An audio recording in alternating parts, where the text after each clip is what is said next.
Wow, what a morning. Let's see, we've got All Saints' Day. We've got the ingathering of your pledges. Uh-oh, did you forget them? Right. Ingathering of your pledges. We've got 5 baptisms. And we got a blessing of the solar panels. And in honor of the blessing of the solar panels, you'll take a closer look at this when we move outside. This is actually, my cross is made out of solar panels. It won't light up or anything, so don't expect that, but that's solar panels. But here we are all together on All Saints' Day. And as it's already been mentioned, baptizing 5 new All Saints. Lydia, Sanjeev, Sarita, Maya, and Arya. You are the saints of God. We'll sing about that. We'll talk a little bit more about that. But let me sing a song. Let me teach you a song right now that is not only for these 5 to be baptized, but it's for each and every one of us. And it's God's heart song to each and every one of us. I'll sing it once, and I know you'll catch on, and you'll sing it with me the next time, okay? This is God's heart song to each of you. Listen, listen, listen to my heart song. Listen, listen, listen to my heart song. I will never forget you. I will always love you. I will never forget you. I will always love you. Join me. Listen, listen, listen to my heart song. Listen, listen, listen to my heart song. I will never forget you. I will always love you. I will never forget you. I will always love you. The earth is the Lord's, the psalmist says, and all that is in it. Book of Revelation, the writer of Revelation said that home of God is among mortals. And the gospel says, blessed are those who are peacemakers. I'd like to say this morning, blessed are those who go solar.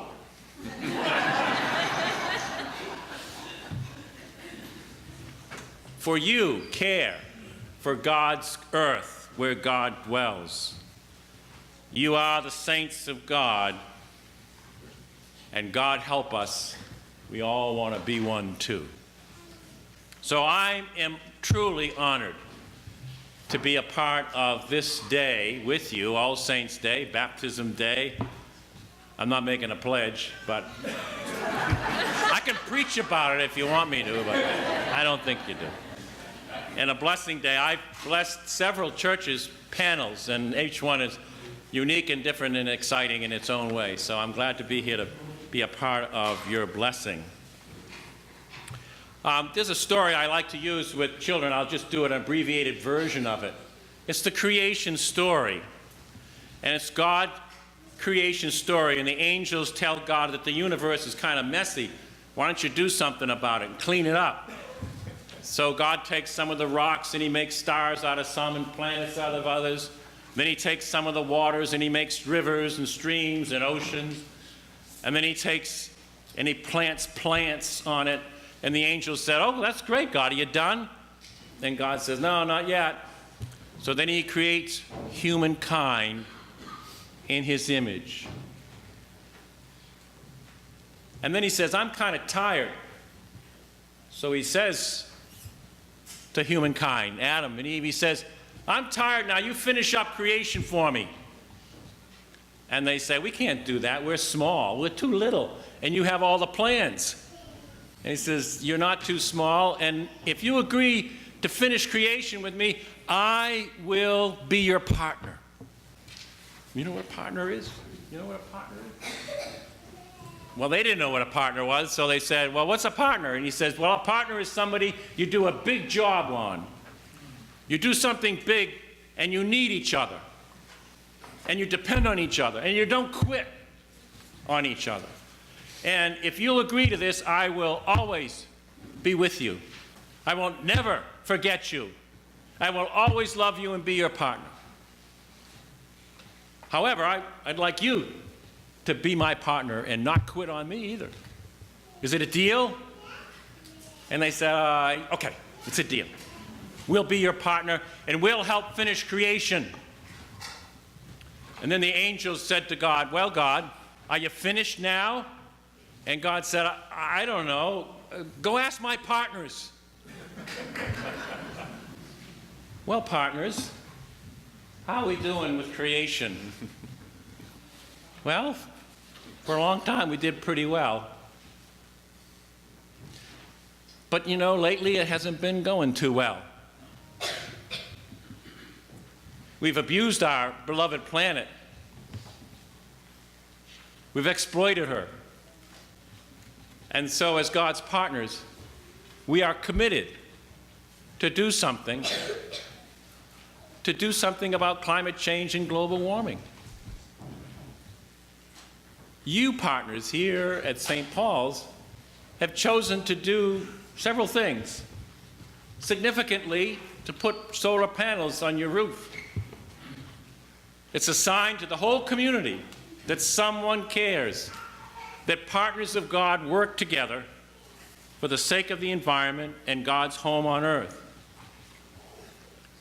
So, I commend you, and I celebrate with you, and I bring you greetings of your sisters and brothers and other partners who are with you in helping to care for the earth as we celebrate the blessing, as we bless and celebrate these panels. Well, today we're here for another reason. We're here to baptize 5 persons. We're here to renew our own baptismal promises. I'll say more about that in a minute. And we're here and we take this vow, we take this promise in the baptism service. The question to you will be, will you do all in your power to support these persons in their life in Christ? Some who are baptized are the generations that will inherit what we have done or not done or left undone in our partnership with God in the care of creation. Some of those will inherit the earth in 50 years. And the unborn, that generation of unborn will inherit what we've done or left undone. So when we take seriously our baptism promise to care for and to support those who are baptized in our midst, it means that we not only care for them and their life together in community, but we care for the earth that they will inherit. I'd like, in the last several years, well, many years, I've thought about the baptismal promises themselves. And I always whisper, because it's not printed in the prayer book this way, but I always kind of whisper an additional word or two. So I'm not baptizing, but I'll be down there whispering. And here's one vow says, will you seek and serve Christ in all persons, loving your neighbor as yourself? And I'm going to whisper, will you seek and serve Christ in all creation, all creatures, loving your neighbor and your non-human kin, as St. Francis called them, our non-human kin, as yourself? Will you strive for peace and justice and respect the dignity of every human being? And I will whisper, and every non-human kin. Respect the dignity of every non-human kin. General Convention considered a resolution that is now in a, I got to find it here. Resolution is now in committee, but I believe and I hope that our bishop will give us permission to use this additional vow in the sacrament of baptism. So I'll be whispering this one too. This is the words of an additional promise in the baptismal covenant that hopefully, well, things take 6 years, don't they? Hopefully in 6 years, we'll be saying it in every church. Will you cherish the wondrous works of God and protect the beauty and integrity of all creation? I'm going to ask the question again, and you know what the answer is, right? Here's the question, and it's to you right now. Will you cherish the wondrous works of God and protect the beauty and integrity of all creation? I will, with God's help. Thank you. Thank you. So that's what we're doing this morning. It is our vocation. Baptism vows give us our vocation, our calling as Christians, as people of faith. And because of people like the Pope and Desmond Tutu and St. Francis, all these kind of saints with a small s like us and saints with a big S who are recognized, we join them in this vocation of caring for this fragile earth, our island home. And my mother told me to do it too, right? Always listen to your mother and your godmother and Mother Earth. My mom said this once when we were out enjoying the outdoors on vacation, and we stayed in someone's cabin, and we had to clean it up, clean the grounds. And my mother said to us children and my dad, we got to leave this place better than the way we found it. I see some heads nodding. You got moms like that? Leave this place better than the way we found it. Our vocation, our promise to these young people, their parents, to these young people and the unborn generations is to leave this planet better than the way it is now. Can't say the way we found it. We found it in pretty good shape, people who are my age, right? But it's not so. So that's our vocation. Those are the promises we make. And that sort of leads me to a variation of God's heart song. So this is our heart song to all of creation, all life, air and water, creatures and plants. It's our heart song.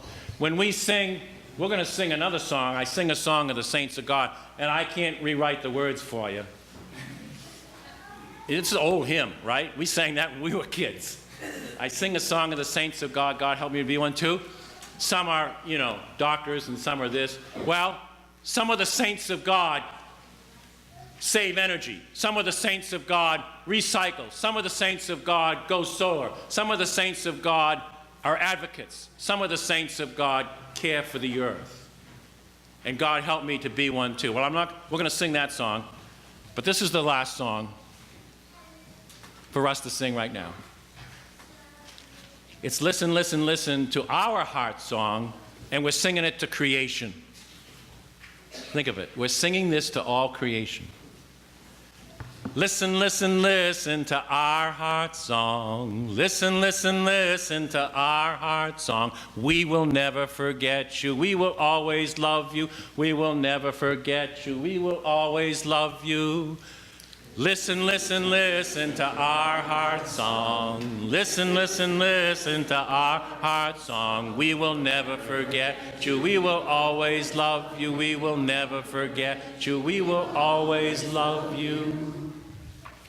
And as we said in this wonderful meeting I had with the green advocates in this congregation, we care because we love. We love the earth. We care because we love, not out of fear, but out of love. And St. Paul's, you have given this community a sign of love for creation. Well, the panels are that way. Sign of love for creation and a sign of hope for all these generations. God bless you.